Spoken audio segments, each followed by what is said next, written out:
लगभग। तो हम दोनों आराम से बैठे हैं कंफर्टेबली, कोई इशू नहीं है कि सीट छोटी है। काफ़ी लोगों को ये डाउट था क्योंकि जब बाइक लॉन्च हुई थी ना, तब सबने ये बोला था सीट इसकी काफ़ी छोटी है, बट इसकी सीट बिल्कुल छोटी नहीं है। So hey guys, welcome to this channel. और आज मैं रॉनिन के कुछ क्वेश्चन आंसर थे काफ़ी लोगों के, तो उसके रिगार्डिंग मैं बात करने वाला हूँ। तो बहुत सारे क्वेश्चन थे, सारे मैंने नोट डाउन कर लिए हैं। कुछ क्वेश्चंस के आंसर मैं दे चुका हूँ ऑलरेडी कमेंट्स में, बट सबके आंसर नहीं दे पाया था, तो मैंने एक वीडियो बना रहा हूँ कि चलो ठीक है, एक वीडियो बना लेते हैं। सारे क्वेश्चन के आंसर एक ही बार में मिल जाएंगे। कोई कुछ पूछ रहा है, कोई कुछ पूछ रहा है, तो सारे क्वेश्चन के आंसर एक ही बार में देते हैं। तो सबसे पहले चलते हैं कि लोगों ने बोला कि बेस मॉडल और टॉप मॉडल में डिफरेंसेस क्या क्या हैं। तो आपको यूजुअली पता ही होगा कि गोल्डन फोक्स हैं टॉप मॉडल में, ब्लूटूथ कनेक्टिविटी है, ड्यूल चैनल ABS है, वो सब चीज़ें इसमें नहीं है, बट इट्स फाइन। मुझे तो ये वैल्यू फॉर मनी लगा, इसलिए मैं इसके साथ चला गया। ठीक है, ये अपनी अपनी पसंद है, अपनी अपनी रिक्वायरमेंट है, तो can go with any one. Second था कि मैंने बेस मॉडल लिया बिकॉज क्योंकि ये वैल्यू फॉर मनी मुझे लगा, जो इसके एडिशनल फीचर्स है टॉप मॉडल में वो मुझे नहीं चाहिए थे, तो मैंने उनको एक्सक्लूड कर दिया सब कुछ मिला के। और ये 1,84,000 में मुझे ऑन रोड मिल गया जयपुर में, और जो टॉप मॉडल था वो 2,09,000 के अराउंड उन्होंने मुझे बताया था। तो 10-15 हज़ार, 20-25 हज़ार रुपये देना मुझे वर्थ नहीं लगा टॉप मॉडल के लिए, इसलिए मैंने गया बेस मॉडल के साथ। फिर नेक्स्ट क्वेश्चन के साथ चलते हैं। हेडलाइट कैसी है इसकी? तो हेडलाइट का थ्रू एवरेज कह सकते हैं, लो बीम का। हाई बीम का बहुत अच्छा है, क्योंकि लो बीम थोड़ी झुकी हुई है। आई थिंक इसका जो पूरा हेड है ना, ये थोड़ा झुका हुआ है। इसको थोड़ा ऊपर उठवाएंगे बाद में, जब भी नेक्स्ट सर्विस पे होगा, जब भी लोगों को नॉलेज होगी कि कैसे करना है इसको सर्विस सेंटर पे, तो वो लोग ऊपर उठा देंगे। अभी इसका कुछ हुआ नहीं, मैंने सर्विस करवा ली उसके बाद भी। तो इसका लो बीम बहुत बेकार है और हाई बीम बहुत अच्छा है। ठीक है, इसके बाद चलते हैं हीटिंग इशू के रिगार्डिंग। तो भैया देखो, शुरू में नई बाइक आती है ना, तो सारी बाइक्स में हीटिंग इशू रहता है। तो जैसे इसके जो पार्ट्स होते हैं उन पे कलर होता है, तो जलने की भी स्मेल आती है थोड़ी थोड़ी, और पार्ट्स एकदम नए होते हैं ना, तो उनको लुब्रिकेंट होने में टाइम लगता है। तो शुरू में हीटिंग इशू आ सकता है, लेकिन हर बार उसके बाद नहीं आएगा। मतलब मुझे 3-4 दिन आया था, उसके बाद कोई इशू नहीं आया है। फिर चलते हैं नेक्स्ट क्वेश्चन में। पावर लॉस फील होता है क्या जब भी रन करते हैं इसको हाईवेज पे, हाई स्पीड पे? तो पावर लॉस एज सच मैंने फ़ील किया नहीं, मैंने 80 तक इसको अच्छे से चलाया है, तो मुझे कभी पावर लॉस फील हुआ नहीं। अच्छे से उठती है बाइक, अच्छे से भागती है, मज़ा आ जाता है। ठीक है, और उसके बाद चलते हैं फिर ब्रेकिंग पे। तो ब्रेकिंग भैया 2 टाइप की है। टॉप मॉडल में आता है ड्यूल चैनल ABS, और इसमें आता है सिंगल चैनल। तो ब्रेकिंग रिक्वायरमेंट के अकॉर्डिंग है। मैं बहुत गंदा नहीं चलाता, मैं बहुत कम स्पीड पे और नॉर्मली चलाता हूँ, तो मुझे तो इसकी ब्रेकिंग बहुत अच्छी लगती है। बाकी बहुत हाई स्पीड पे जो चलाते हैं ना, वो टेस्ट करके देख सकते हैं कि इसकी ब्रेकिंग सूटेबल है या नहीं है 100-150 पे 100, 120, 130 पे चलाने के लिए। फिर चलते हैं एसेसरीज़ के रिगार्डिंग। तो भैया इसकी शुरू में जब मैंने बाइक खरीदी थी तब कोई एसेसरीज़ अवेलेबल नहीं थी, बट अभी अराउंड मुझे खरीदे 1 महीना हो चुका है। तो अभी इसकी एसेसरीज़ जिस शोरूम से मैंने लिया था वहाँ पे अवेलेबल है जयपुर में, और आई थिंक हर स्टोर पे आ गई है ऑलमोस्ट। तो उसके अंदर इसका जो फ्रंट वाइज़र है, वो सब चीज़ें आ गई है। मतलब इसमें अगर कोई भी पार्ट अगर आपको टूट जाता है, फिर एडिशनल लगवाना है, तो वो आपको ईज़िली मिल जाएगा। उसके बाद चलते हैं परफॉर्मेंस का। तो परफॉर्मेंस मेरे को कोई प्रॉब्लम नहीं है, बहुत ही बढ़िया है, बहुत ही मज़ेदार बाइक है, बहुत ही बढ़िया किक लेती है और मज़ा आ जाता है चलाने में। तो ये मेरी पहली बाइक है, बट इससे पहले मैंने काफ़ी सारी बाइक्स चलाई हैं, रेगुलर नहीं चलाई, बट एक्सपीरियंस के तौर पे चलाई है। तो मैं कंपेयर कर सकता हूँ थोड़ा बहुत कि हाँ, बहुत अच्छी बाइक है, नो डाउट।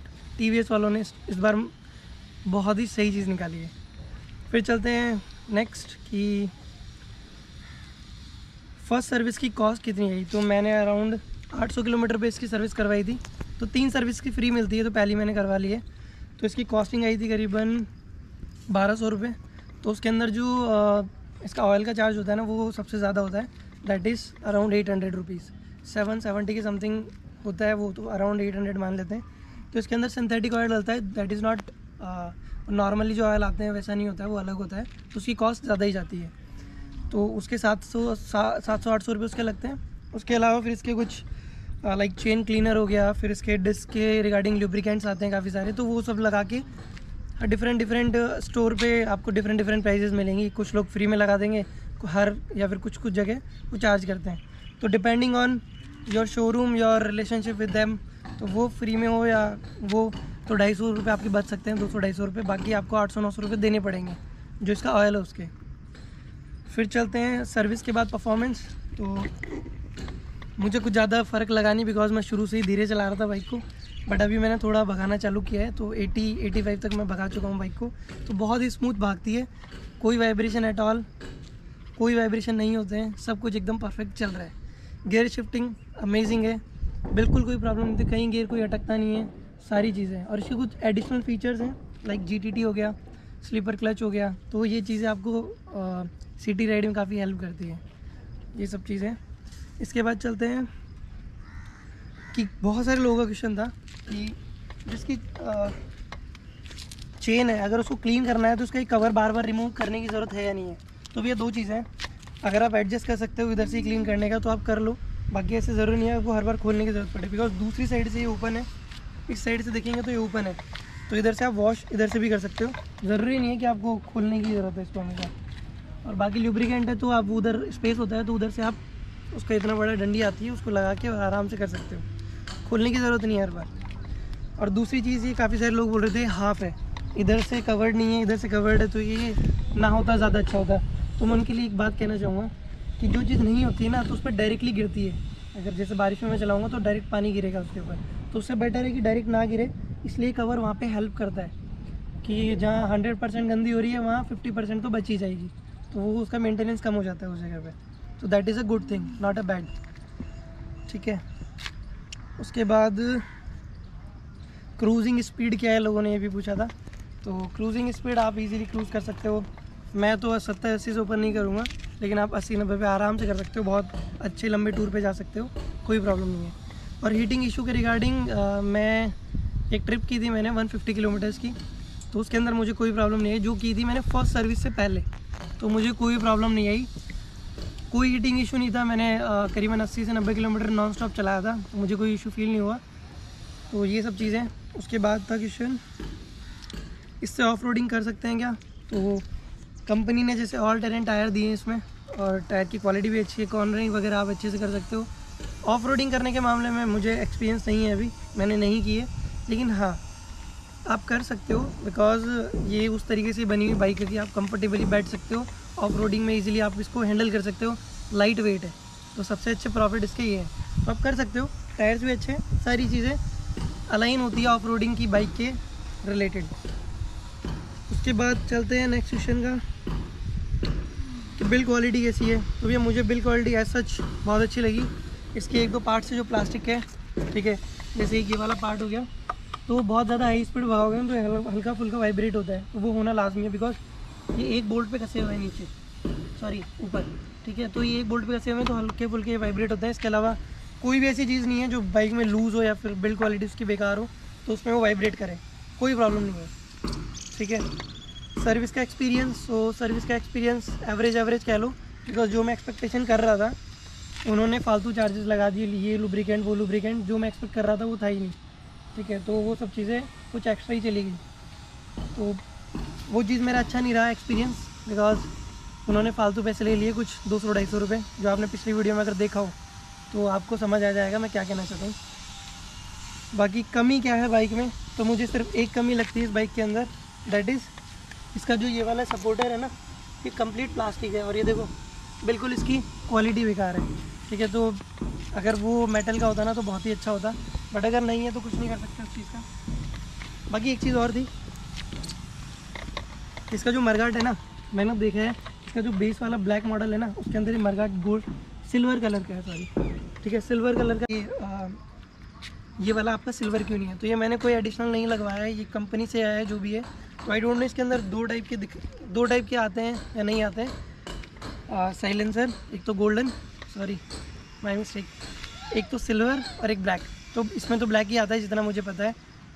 इसके बाद चलते हैं पिलियन, हाँ पीछे वाले पीछे जो बंदा बैठेगा उसके लिए कितनी स्पेस रहती है इसके अंदर, तो अभी मैं खुद भी बैठता हूँ और पीछे बिठवा के भी देखता हूँ कितनी स्पेस बचती है, और कितने लंबे टूर पे हम जा सकते हैं बैठा के आराम से, कितना कंफर्टेबल होता है टूर। तो पहले मैं बैठ के दिखाता हूँ, मेरी हाइट है 5 फीट 8 इंच, तो मेरे लिए बहुत कंफर्टेबल है बाइक। ठीक है, मैं आराम से दोनों पैर टिका सकता हूँ आराम से। ठीक है, हैंड हटा दिया आराम से, कोई प्रॉब्लम नहीं है। 5 फुट 3 इंचेस से लेके और 6 फीट तक के लोग आराम से इसको चला सकते हैं, आराम से हैंडल कर सकते हैं। 6 फीट से ऊपर अगर जाते हैं तो ये जो घुटना है आपका, इसके टच होने के चांसेस रहते हैं, क्योंकि पैर काफ़ी ऊपर आ जाता है उस केस में, तो आपको थोड़ा मे बी अनकंफर्टेबल फील हो, नॉट श्योर। माइलेज की अगर मैं बात करूँ ना, तो मुझे 48 से लेके 50 के बीच में दे रही है अभी माइलेज, जो मैं हाईवे पे चलाता हूँ। सिटी में बहुत कम चलाता हूँ मैंने इसका माइलेज टेस्ट किया था, तो बिफोर सर्विस उसमें मेरे को 50.8 का माइलेज दिखाया था इसने। मैंने 24 किलोमीटर चला के वो टेस्ट किया था। अभी फर्स्ट सर्विस इज़ डन, तो मैं फिर से एक बार माइलेज टेस्ट करूँगा इसका। तो अब देखते हैं इसका माइलेज में कितना फ़र्क पड़ा है फर्स्ट सर्विस के बाद। तो ये सब चीज़ें हैं। और इसके अलावा एक और चीज़, इसका जो वाइन रेड है ना, इसके ऊपर मैंने PPF करा रखा है। तो अगर आप बाइक खरीद रहे हो ना 2 लाख की, तो मैं तो ये बोलूँगा 8-10 हज़ार रुपये की PPF होती है, ज़रूर करवाना।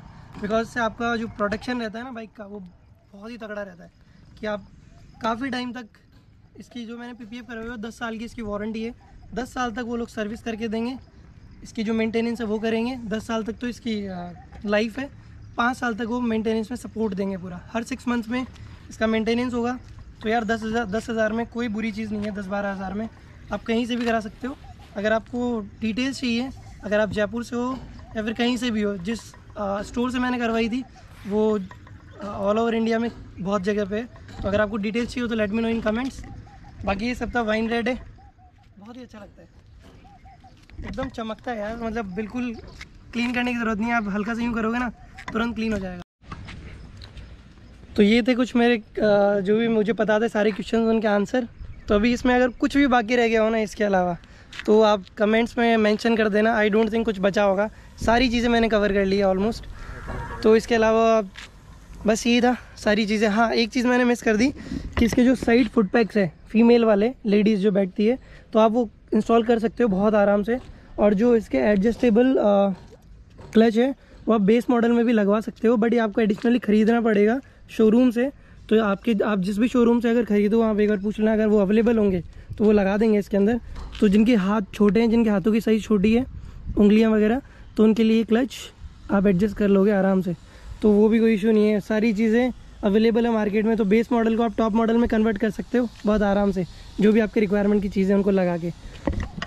सो ये था मेरा कंप्लीट क्वेश्चन आंसर का एक वीडियो। अगर अच्छा लगा हो तो चैनल को सब्सक्राइब ज़रूर कर देना और कमेंट ज़रूर करना कैसा लगा ये रिव्यू और सारे क्वेश्चंस के आंसर। अगर कहीं कोई मिस्टेक हो तो let correct me in comments. मिलते हैं फिर नेक्स्ट वीडियो में। अगर अच्छा लगा हो तो प्लीज़ प्लीज़ प्लीज़ सब्सक्राइब ज़रूर कर देना। Thank you so much.